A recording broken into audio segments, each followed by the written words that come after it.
అలవాటిస్తున్నటువంటి పిల్లలకు ప్రింజాబు అనేటువంటి ఒక సంస్థను స్థాపించి కొన్ని లక్షల మంది పిల్లలకు ప్రపంచమంతటా ఆయన మంచి మేలులు చేశారు.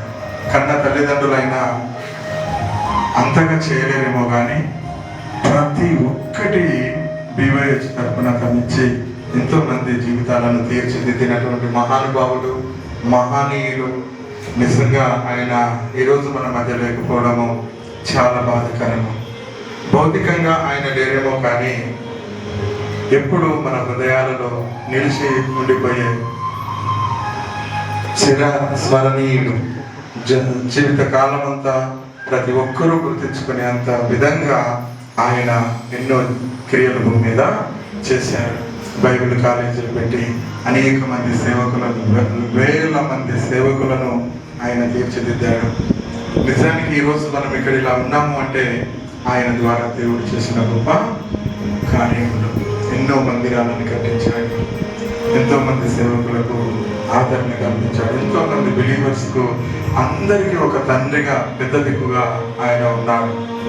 కానీ దేవుడు ఆయనను ముందే పిలుచుకున్నాడు. దేవుడు తనకిష్టమైన వారిని ముందుగా తీసుకుపోతానని లేఖనంలో చెప్పాడు. కనుక భూమి మీద ఆయన చేసిన ఆ పరిచర్య, మిగిల్చిపోయినటువంటి పని భారము పరిచర్య ముందుకు మనము కొనసాగించవలసిన వారుగా ఉన్నాము. కనుక ఆయన ఎల్లప్పుడూ ప్రభుతో ఉంటాడు, దేవుని సన్నిధిలో ఉంటాడు, దేవునితో ఉంటాడు, దేవుని యొక్క రాజ్యంలో ఉంటాడు. దేవునికి మహిమ కలుగునుగాక. నిజంగా చెప్తున్నా, ఆయన లేని లోటు ఎవరు తీర్చలేరు.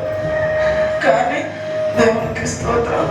నిజానికి తనని బట్టి మేము ఎంతో ఆదరణ, మేము ఒక్కడమే కాదు, బిలీవర్ చర్చ్ పాస్టర్లు అందరూ తనని బట్టి కొన్ని సంవత్సరాలు పోషింపబడ్డాం. దేవుడు తన ఆత్మకు శాంతి సమాధానం కలగాలని, తన కుటుంబానికి మంచి హోదా దేవుడు ఇవ్వాలని మనసారా కోరుకుంటున్నాను.